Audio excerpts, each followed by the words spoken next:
You ask Tiger to calculate. This deals with finding the midpoint between 2 points. The midpoint between the 2 points is 27, negative 0.5.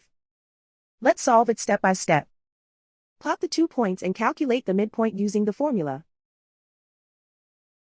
The coordinates of point 1 are, x1 equals negative 40, y1 equals negative 48.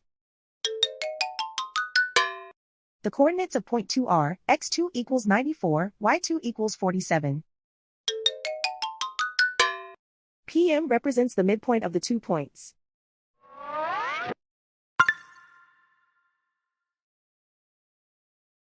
Use the x values in the midpoint formula to find the midpoints x.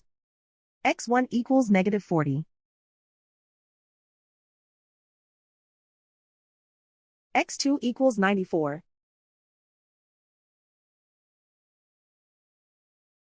Simplify the arithmetic.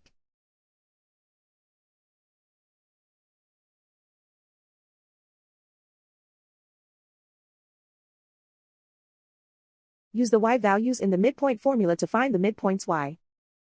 y1 equals negative 48. y2 equals 47.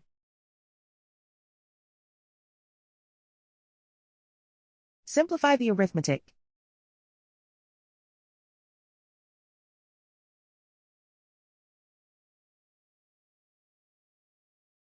And so, the midpoint is 27, negative 0.5.